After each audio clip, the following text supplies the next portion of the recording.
Galit na galit. Galit-galit. Wala pong kalingap na nagmumura po, guys. Sa kalingap, wala pong kalingap na nagmumura. Ibig sabihin, sampid ka lang sa kalingap kapag nagmumura ka. Yung pagmumura niya, guys, kapag may nagmumura dyan, iharap nyo sa akin, sampalin ko kahit sa harap ni Kuya Bal yan. Oh, bakit siya galit? Papuntahin nyo nga dito sa live ko. At sampalin ko yan kapag minumura ko, sampalin ko sa harap ni Kuya Bal yan. Ay, talagang bobo siya. Ay, puking ina niya. Kaya sabi ko, kapag naiharap sa akin yan, sampalin ko sa harap ni Kuya Bal. Kahit nandyan si Kuya Bal, sampalin ko yan. Yung pambalahuran niya sa Matubang Family dati. Ayun, nagsisip-sip siya. Nagsisip-sip siya sa mga Matubang, tapos lilipat sa grupo. Ulul, puking ina niya. Oh, saan siya galing? Sa maduming puki ng ina niya.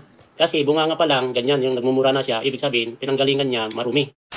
Hi guys! Welcome to my YouTube channel. This is Kuya Potpot Vlog at meron tayong isang reaction video. No? Ayan guys, at ayan narinig nyo na ang rest back po ni J. Lumags TV.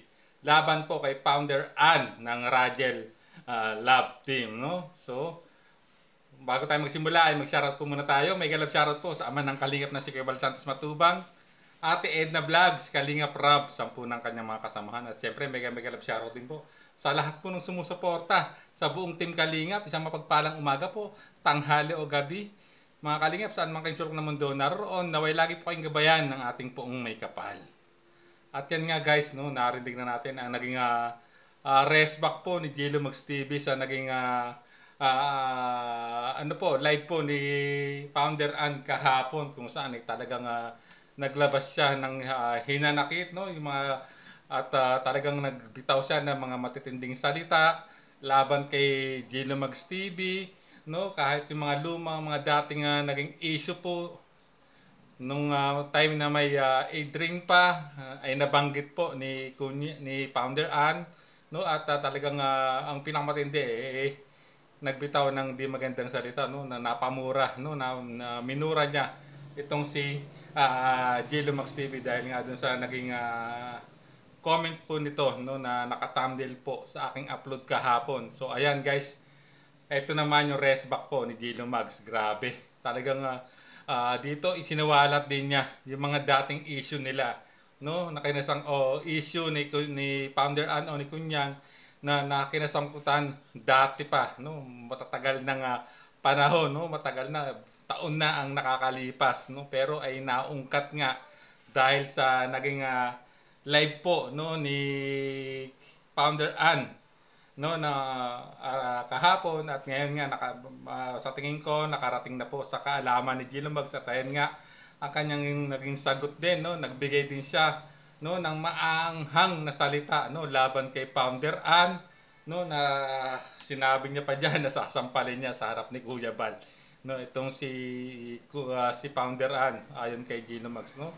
Sa tingin ko, di ko alam kung nagbibiro or no, or totoo yung gagawin yun if ever, no, pero medyo hindi magandang ano yon sinabi, no, although talagang nagkakaroon na sila ng personalan na alitan, no, yung mga dati pang mga issue na close book na before nilalabas na ng bawat panig sa panig ni Founder Ann at ganoon din po sa panig ni J. Lumags TV, no, at dito sinabi niya na dati ay binabalahura niya ang pamilya Matubang, bakit ngayon ay dumidikit na si Kunyang, no, parang nagpapalakas at sumama pa sa isang grupo na alam naman natin na kabilang na po si Kunyang, kung di po ako nagkakamali, sa striker, no.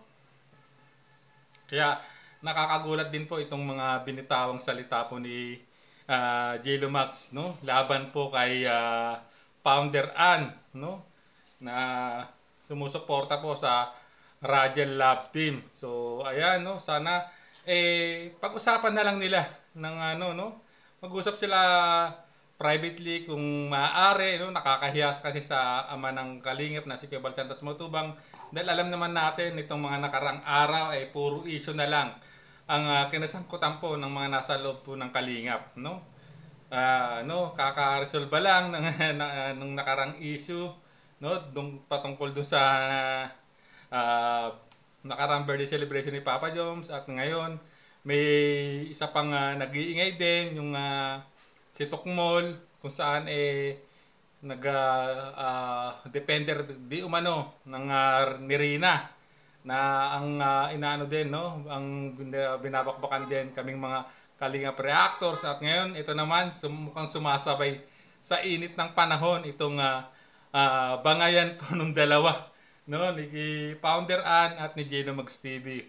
No, ang para sa akin lang, ang masasabi ko lang dito, no, kung may mga dating issue na sila, no, na which is kung close book na yun, wala nang ano, dapat wag nang ungkatin, no, kasi inuungkat pa nila yung mga dating issue, no, tulad ng binanggit ng ni Founder Ann, na hindi dahil nga daw sa dating mga supporters po ng Edrain, hindi yung lalaki yung channel. Ito namang sagot po ni Jello Mags TV, no, yung pambabalahura po dati ni Founder Ann sa mga matubang. Ito naman ang kanyang ibinabato o pinupukol na issue, no, laban kay Founder Ann, no. Talagang nagiging mainit na itong kanilang sagutan, no. Unang ano pa lang, birada, hindi natin alam hanggang saan naabot ang kanilang bangayan, no, kanilang pagsasagutan dahil sa isyung ano lang, yung sa comment po na sinasabi na hindi nagustuhan ni Founder Ann, no, na i-comment ni Jello Mags TV patungkol doon ata do sa bigyan ng pamasahe, no, ika nga, no. Pero no, para sa akin mga kalingap, no, sana masolusyonan habang hindi pa ganun katindi ang init ng isyong to, no, tong bangay ng dalawa. Although ano pa lang to, since nagkasagutan na, sana hindi na magkaroon ng part 2 tong rebatal ng dalawa ni Founder Ann at ni Jello Mags TV, no. Sana maayos to sa lalong madaling panahon, no. At alam naman natin na ano ngayon, Semana Santa, mangilin naman po sana, no. So hoping na ang isa sa kanila ay magpakumbaba, no, at pag-usapan na lang nila, no. Pwede naman nilang i-message ang bawat isa sa kanila at explain ang bawat panig para maayos, no, itong gusot na to, no, para wala nang susunod na rebatal na magaganap, mga kalingap. So hoping na wala na ang rebatal na to kasi medyo matindi talagang nagbitaw din ng matinding salita din si Jello Mags laban po kay Founder Ann ng Radial Love Team, no, supporters. So hoping na tulad ng sinabi ko, maayos na lang po sana, no. Pwede naman sigurong pag-usapan na lang yan, mga kalingap, no. At wala namang hindi nadadaan sa mabuti o madiplomasyang pag-uusap, mga kalingap. So hanggang dito na lang po ating reaction video. Hanggang sa muli po nating reaksyon. There's a vlogger named Kuya Pot, spreading good vibes, giving all he's got. With the camera in his hand, he hits the road, capture moments, sharing stories untold.